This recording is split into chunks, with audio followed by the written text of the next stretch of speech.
sempat heboh nih bang, apa tragedi penangkapan ya klien abang sempat mau ditangkap atau seperti apa nih? Jadi sebenarnya begini loh, ini kasus ini sudah cukup lama. Ya, ini klien saya Badira ini suaminya adalah seorang TNI, dokter di TNI di wilayah Kodam Asumnya Jaya. Klien saya juga adalah seorang dokter juga, dokter gigi. Nanti pernikahan dia nanti dijelaskan ya sama bersangkutan. Saya mendapat kuasa itu ketika kasusnya klien saya sudah naik sidik. Dan saya dampingi di Polrestabes Pasar sampai jam 2 pagi pemeriksaan. Karena klien saya ini masih punya anak yang satu umur 4 tahun, anak yang kedua umurnya 1 tahun 3 bulan, masih ASI. Sehingga waktu dan pasar pun kita kelabakan juga, harus dibawa juga ke sana kan gitu. Setelah diperiksa sidik waktu itu, lalu kita pulang dong. Nah, yang terjadi masalah ketika kemarin jam 10 pagi saya mendapat berita bahwa ada surat penetapan dari Polrestabes Denpasar terhadap klien saya.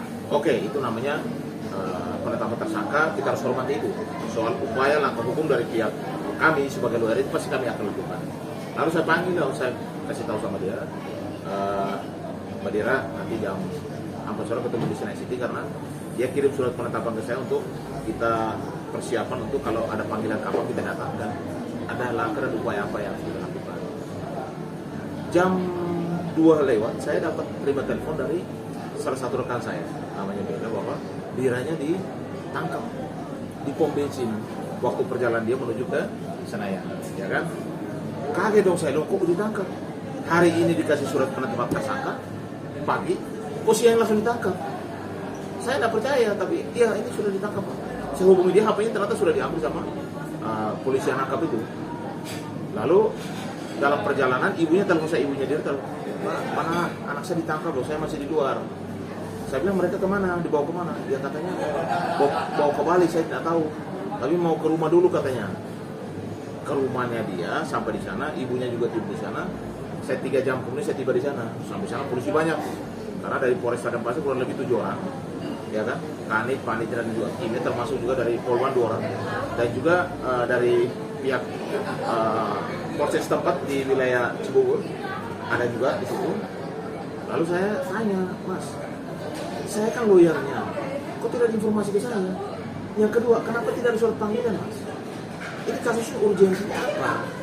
Seorang ibu yang diselingkuhi, lalu dia dilaporkan oleh diduga pelapornya, lalu saat ini ditangkap gitu. Ini istri saya loh.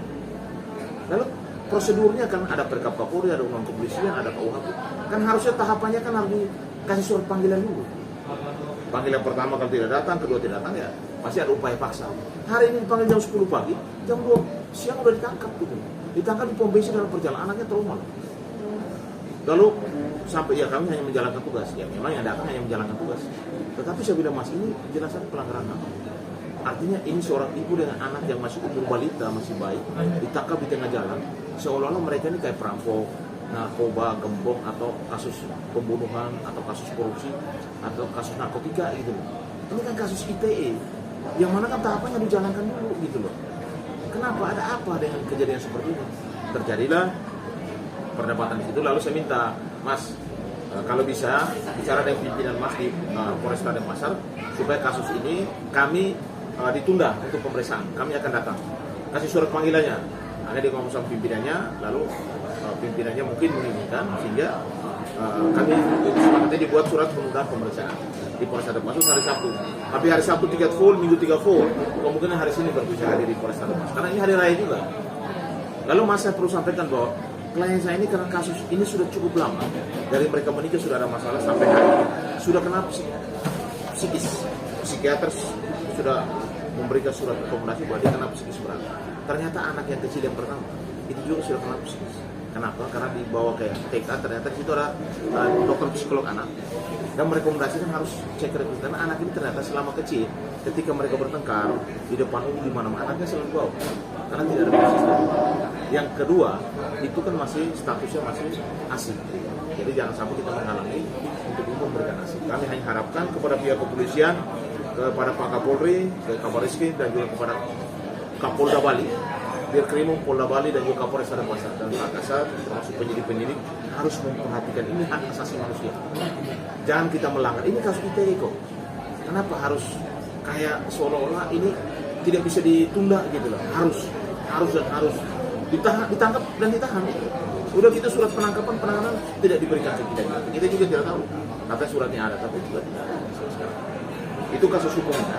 Nanti untuk ceritanya dia dari awal kenapa kasus terjadi, nanti diceritakan aja ya. Gimana Bu menghadapi kemarin tuh artinya proses penangkapan? Takut, kaget atau seperti apa ketika akhirnya?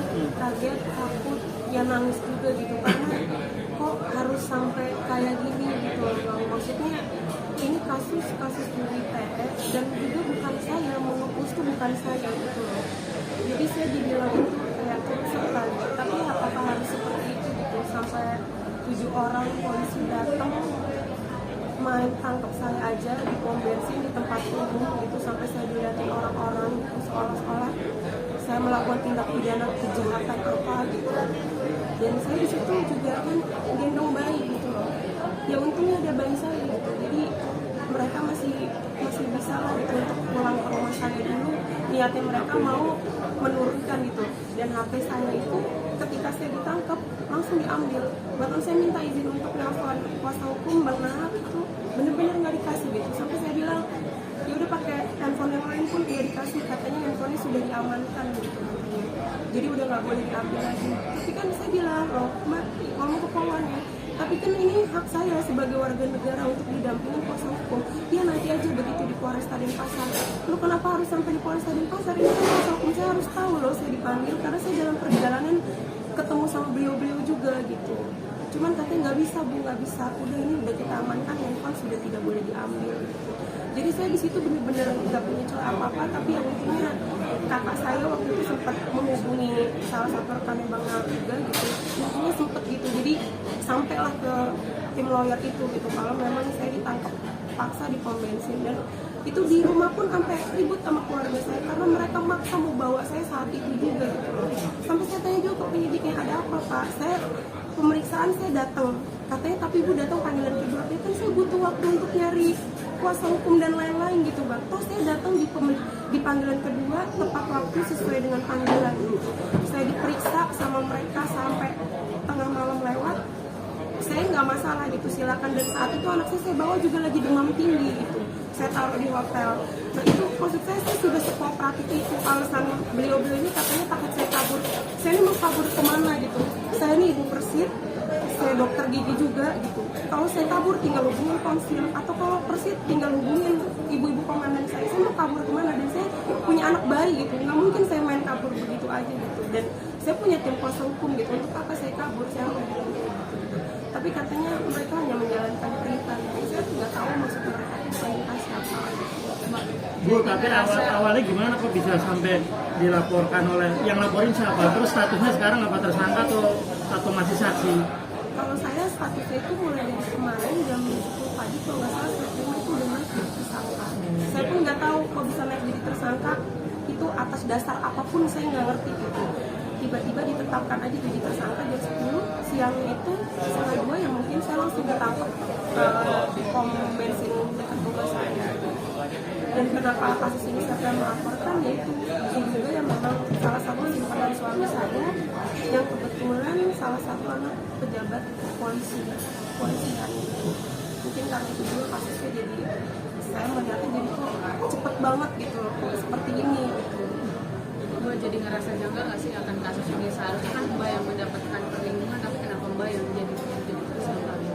Iya Mbak, ngerasa janggal banget kemarin pun kita ngomong sama penyidik pun kayak gitu kok apa karena ini kasusnya anak seseorang kah atau apa gitu saya ngomong sama penyidiknya gitu karena buat saya kok kenapa saya yang korban gitu saya cuma seorang istri, seorang ibu gitu yang mencari keadilan aja untuk diri saya dan anak-anak saya gitu atas perlakuan suami saya dan simpanan-simpanannya gitu tapi kok malah saya dikriminalisasi gitu sampai saya mau ditahan nggak pernah ada kepikiran gitu nggak pernah ada di otak saya gitu karena saya sampai harus diperlakukan seperti ini gitu Mbak berarti laporan undang-undang ITE-nya apa dugaan apa turut serta mencemarkan atau memberikan info-info kepada media yang menyebarkan atau apa? Laporannya apa? Saya nggak tahu, tapi tulisannya di situ junto pasal 55 sih. Saya turut serta, cuma nggak tahu maksudnya turut serta itu apa, karena saya tidak pernah merasa juga berturut serta, saya tidak pernah menyuruh, saya tidak pernah memerintahkan. Kalau soal kenapa pihak tim kuasa hukum saya sebelumnya dan ABL itu punya semua alat bukti saya, ya karena saya memperlakukan mereka seperti kuasa hukum gitu. Terlepas bagaimana mereka main memblow up itu ke media mereka, ya itu benar-benar bukan, maksudnya saya bukan usul saya sama sekali gitu, Bang.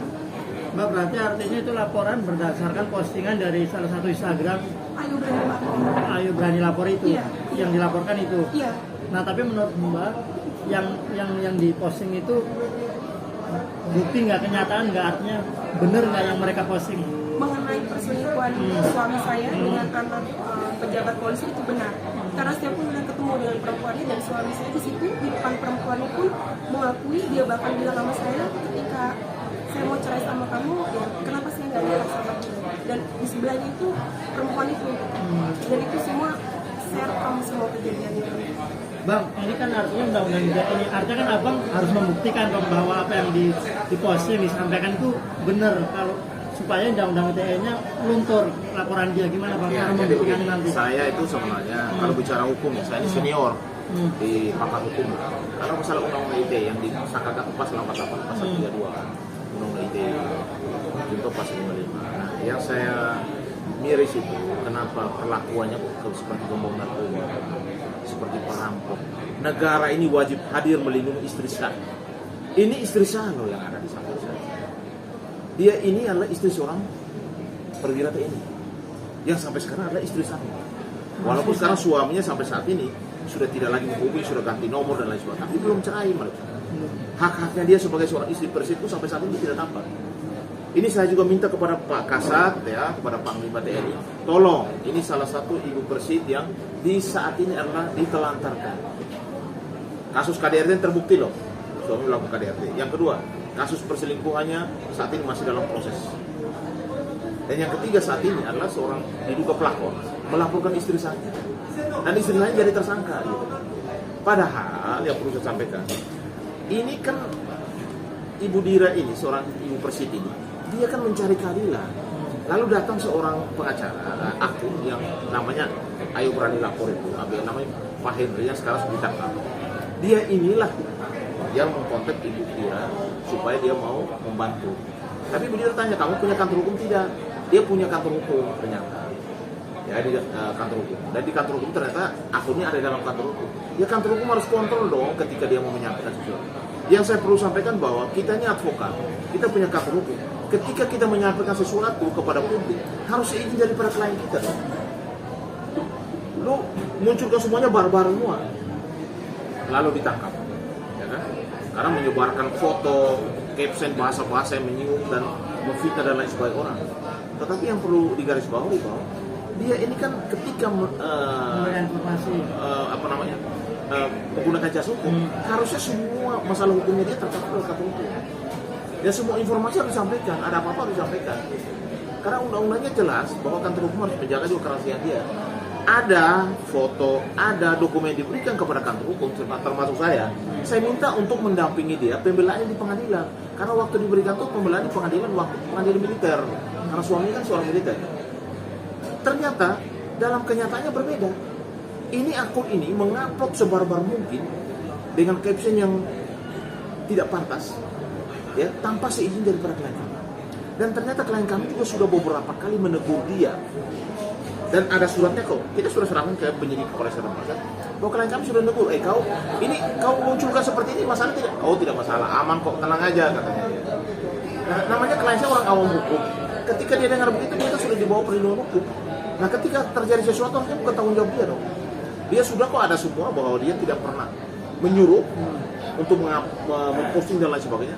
Surat pernyataan dia bahwa ini bisa dimasukkan di media sosial dan lain sebagainya, itu standar kantor hukum. Tetapi bukan berarti kita barbar segitu dan tidak seizin daripada klien kita. Makanya saya sampaikan juga kepada teman-teman pengacara, tolong dong kalau ketika mendapat klien, kamu tuh lindungi dia dong secara hukum. Ketika ada yang mengupload sesuatu, dikontrol. kalau bisa diinformasikan itu kepada klien kamu. Ini ketika saya upload permasalahan atau tidak, atau seizin kamu atau tidak. Jangan gara-gara surat kuasa dia nggak ngerti, tiba-tiba akhirnya dia diturut sertakan dalam kasus ini. Lalu dengan begitu garangnya, saya terus terang aja, sampai saat ini saya masih belum sampai ngeh itu kok bisa kasus ITE anak seorang ibu Persib, ini ibu Persib masih resmi loh. Anaknya yang saat ini masih berumur masih 1 tahun 3 bulan masih ASI, satunya juga masih 4 tahun dan tidak ada babysitter. Suaminya juga sekarang tidak pernah lagi kontak karena sudah lost kontak. Lalu mau ditangkap di pom bensin, dibawa paksa ke Denpasar. Saya hanya mohon kepada kepolisian, Kapolri, Kabareskrim, Kapolda Bali, Kapolresta, tolong. Ini kita bicara hukum, ini bukan personal. Bahwa kita semua punya undang-undang, ada undang kepolisian, ada undang advokat. Perlakuan tahapan-tahapan dalam proses penyidikan dan sampai dia jadi tersangka, itu kan harus dijalankan. Harusnya dikasih panggilan dulu dong. Kita nyatanya waktu sidik aja dipanggil, yang kedua kita datang kok. Saya datang. Yang kedua, panggilan untuk datang ke Polres Denpasar tidak ada. Dia tetapkan jam 10 pagi dikasih surat, jam 2-nya ditangkap di pom bensin. Apakah ini seorang perampok? Ini istri Persib loh. Ya, masih aktif, masih sampai saat masih suaminya adalah seorang tentara. Yang kedua dia bawa anak sampai trauma. Dibawa dan dikeluarkan secara paksa, bawa ke mobil polisi, lalu diambil handphonenya. Saya pun tidak boleh dihubungi. Itu sudah melanggar.